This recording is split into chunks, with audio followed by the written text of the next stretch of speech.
All right.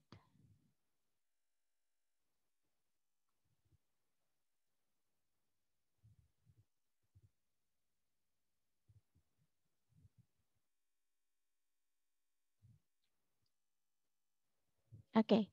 So we are going to talk about tenses in English for today. This is our materials. And what is tenses? Tense is the time described by a verb and then shown by its grammatical form. Tense is a verb-based method used to indicate the time and sometimes the continuation or completeness of an action or state in relation to the time of speaking. In English, the tenses are divided into three. They are present, and then past tense, and also future tense. Okay, and this is the main tenses. Past is used to describe things that have already happened, and the present tense is used to describe things that are happening right now or things that are continuous. And for the future tense, describe things that have yet not happened, or it is usually, okay, wait a moment. Yeah, they are adverb of time for future like later and then tomorrow, next week, next year, 3 years from now, and so on.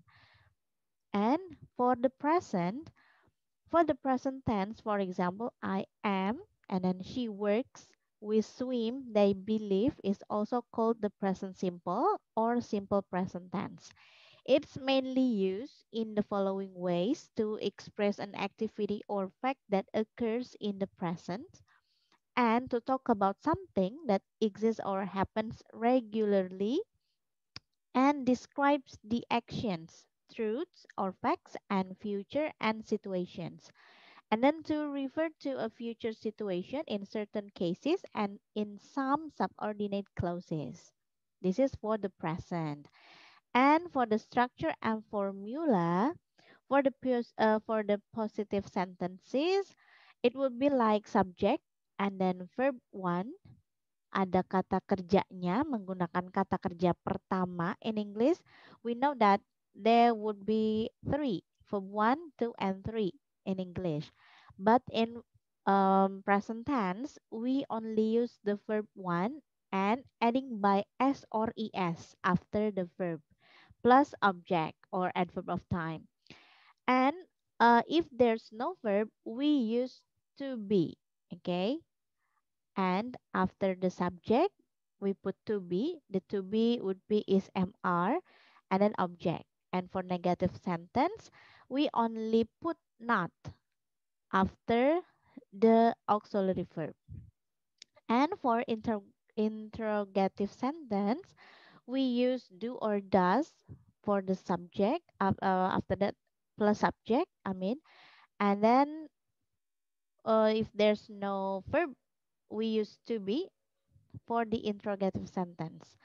For example, like this: she eats apple in the morning. She refers to subject and then eat, this is verb 1 plus s, and then apple as an object, and in the morning as a adverb of time. Okay, and for the negative sentence, she doesn't eat apple in the morning. And for the interrogative, does she eat apple in the morning? And for the auxiliary verb or to be, I am a student of RCK scholarship nowadays.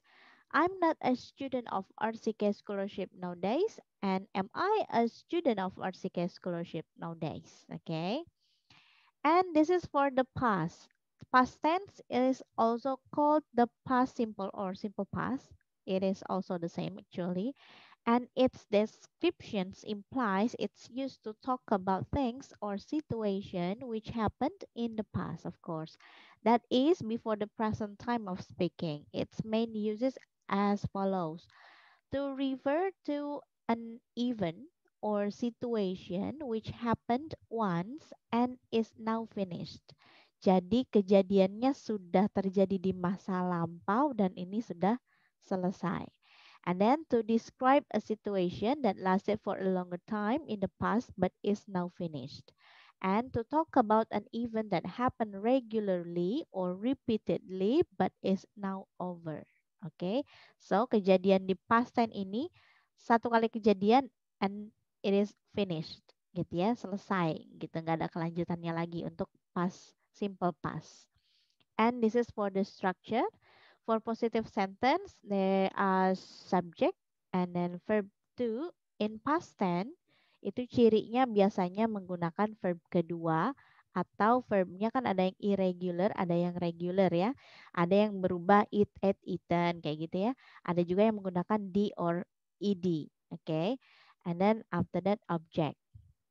And for the negative sentences, of course, we use not here.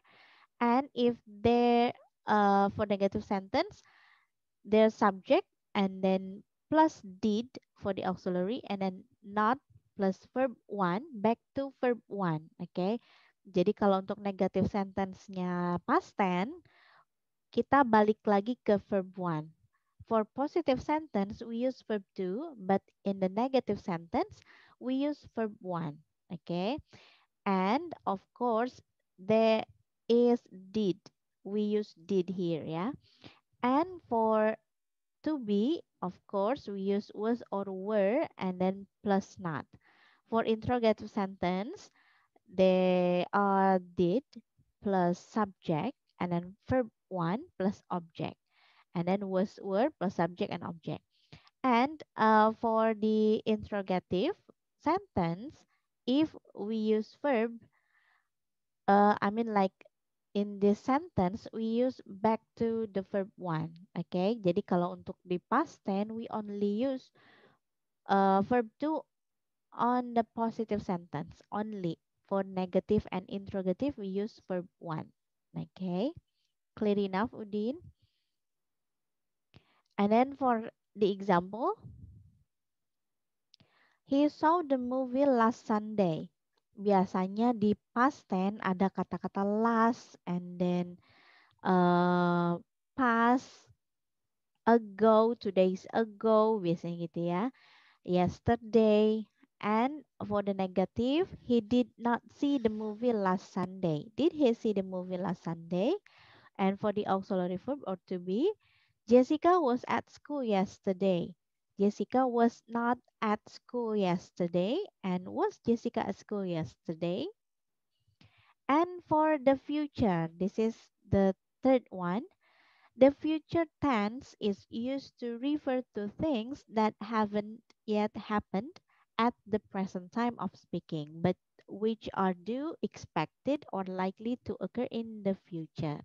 Here are the main situations in which the future is used is to give or ask for information about the future and to talk about things that we think are likely or possible to happen in the future but which aren't completely certain, and to make promises or threats or to state decisions at the time of speaking.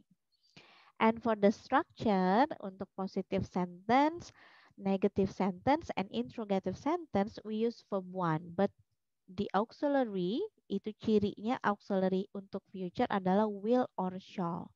Gitu ya. Jadi kalau ada will atau shall, ini boleh salah satu yang digunakan, depends on the subject. Biasanya British atau Amerika keduanya juga sama menggunakan ini gitu ya. Jadi nggak melulu harus pakai will, bisa juga pakai shall. We shall gitu ya. And then for the subject plus a will or shall plus verb one. If there's no verb, we can substitute using be. And for the negative sentence, don't forget to put not. And for interrogative sentence, the auxiliary itu menjadi adanya di awal posisinya, gitu ya.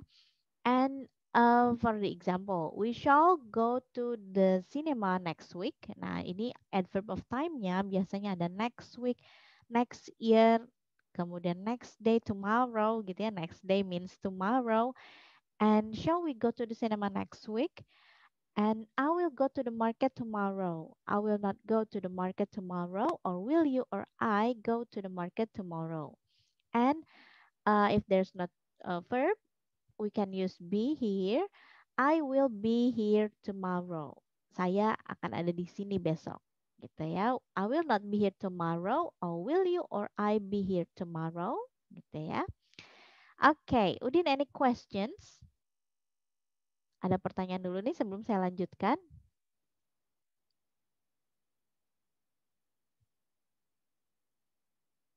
Oke. Oke, I will continue ya. This is the exercise. Okay, you can read it. Can you open your mic? Mic-nya bisa dibuka nggak? Biar saya bisa dengar Udin baca teksnya.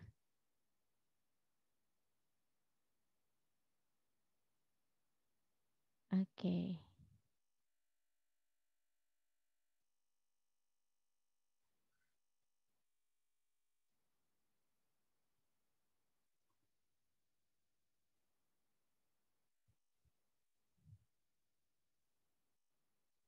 Teksnya bisa kelihatan kan ya? Nah, ini judulnya or the title is about a travel guide. Whether you are traveling to the island or the mountains of Thailand, you are likely to spend at least one night in its capital city on the way. Bangkok might be noisy and polluted, but it's also an exciting city with plenty of things to see and do. Why not make it a longer stay? And where to stay? The Khao San Road was a famous traveler spot even before Leonardo DiCaprio's character in the film The Beach stayed there. But it's noisy and not very pretty and not very Thai. For something more authentic, Prague Kanong offers an alternative place to stay, which its fantastic street markets where everyday Bangkok people eat, work, and live. It's not a convenient for the main tourist sites, but it has a SkyTrain station, so you can be at the Grand Palace in 20 minutes. Next, how to get around. Bangkok's traffic can be a nightmare. Sure, you can easily take a taxi if you want to spend hours stuck in traffic jams, but there are too much better ways to get around the city. To explore the temples and historical sites, catch an express boat river taxi or a long-tail boat along the Chao Phraya River and the canals. For the modern part of the city, the SkyTrain is a fast, cheap way to travel from the river to the shopping malls and nightlife of Sukhumvit and the famous Chatuchak Street Market. And where to eat? The simple answer is everywhere. Thai street food is among the best in the world. And for around $5, you can eat a filling and delicious meal. Some food stands have little plastic seats where you can sit and eat, and they cook the same dish over and over, like fried chicken on rice or pad thai noodles. Head for Chinatown, Yowarat Street, and choose whatever looks most interesting from the many excellent Chinese and Thai restaurants and food stands. And what to do after you've seen the main sites like the giant Buddha at the Temple of Wat Po and the spectacular Grand Place, and shop at Chatuchak Market, check out the snake farm and watch the leaf snake show. You can even touch a snake yourself if you want to. And this is your job. So what tenses are exist on the text given? Jadi dari teks yang tadi ini ada beberapa macam tenses. For example, kita back to the first paragraph. Nah, whether you are traveling to the island or the mountains of of Thailand. Ini ada satu sentence, satu kalimat ini yang menunjukkan bahwa kalimat ini adalah menunjukkan present, past, atau future. gitu ya. Nah, untuk di sini because ada word you you are ini kan ciri dari present gitu ya. Jadi kalimat ini menunjukkan bahwa kalimat ini adalah kalimat simple present gitu ya. And untuk kalimat yang ini, the Khao San Road was a famous traveler spot even before Leonardo DiCaprio's character bla bla bla. The Khao San Road was. Nah, was di sini ini adalah cirinya dari simple past tense gitu ya. Kita bisa belajar untuk menganalisa satu teks gitu ya berdasarkan tensesnya. Supaya apa? Because walaupun grammar itu nggak terlalu penting gitu ya ketika kita mau berbicara atau mau coba untuk berbicara secara fluent in English, tapi kita juga harus tahu because of what? Because kita adalah English learners gitu ya. Kita adalah pengguna atau pembelajar bahasa Inggris. And karena kita pengguna bahasa Inggris gitu, jadi kita tetap harus tahu dulu apa grammarnya seperti apa gitu ya, kalimat yang benarnya seperti apa. Karena actually if you want to speak fluent, you can start from listening to the music English song actually, especially, and you can learn more about the vocabularies gitu ya. Kalau misalnya mau berbicara sebetulnya nggak perlu grammar duluan yang diperhatikan gitu ya. Yang penting vocabnya udah punya dan tahu cara menggunakan kata-kata tersebut pada saat kita ngomong nih, misalnya gitu ya, mau kata-kata apa nih yang mau digunakan gitu ya. Tapi in the other hand, kita juga harus tahu gitu ya, mana sih yang benernya gitu ya, kalimat yang betul ini seperti apa. Karena when we are listening to the music of English atau English song, itu biasanya kalimatnya yang ada di teks atau yang ada di lirik lagunya ini biasanya nggak sesuai dengan yang ada di grammar gitu ya. Tapi nggak masalah kalau kita misalnya mau kumpulin vocab, apalagi kalau kita misalnya coba artikan gitu ya teks yang ada nih atau lirik yang udah pernah kita dengarkan, kemudian sambil kita baca, terus kita artikan juga nih meaningnya apa gitu ya. Artinya apa nih, supaya menambah juga vocabulary secara tidak langsung gitu ya. Tapi kalau kita misalnya belajar terus-menerus mendengarkan lagu bahasa Inggris mungkin, or watching movie gitu ya, English movie, kemudian mungkin denger-denger sering atau seneng banget nih nonton-nonton kayak web seriesnya di YouTube gitu misalnya gitu ya, nah dengerin yang bahasa Inggrisnya, kemudian kita cari tahu nih kira-kira apa ya kalimat-kalimat yang ada di dalamnya, kemudian kita coba analyze gitu ya, kita coba analisis nih gitu kan. Kira-kira ini terdiri dari kalimat apa aja ya gitu ya, terdiri dari misalnya tensesnya masuk ke present atau past atau future ya gitu. Nah itu sambil bisa kita coba juga gitu ya. Kalau misalnya kita nggak pernah coba gitu ya, nggak pernah coba untuk menganalisa, kita nggak akan pernah tahu gitu ya yang mana nih yang benernya gitu. Jadi sebisa mungkin kalau misalnya kita sudah tahu, sekarang kan udah tahu nih ya tenses itu di bahasa Inggris atau ketika kita belajar bahasa Inggris ada tiga nih, present, past, kemudian sama future. Nah kira-kira nanti mana aja nih gitu ya yang termasuk ke dalam tenses tersebut gitu ya. Nah kemudian eh nanti saya akan share ya untuk tugasnya di Telegram because hampir yang masuk cuma Udin aja nih hari ini. So thank you so much for coming to this class, and the assignment I will give you on the Telegram gitu ya. Nanti saya akan jelaskan lebih detailnya di Telegram untuk tugas kelimanya. Oke? So Udin, thank you so much for coming to this class and good luck for everything. See you next week inshallah. Okay? And bye-bye. Assalamualaikum warahmatullahi wabarakatuh. Salam progres.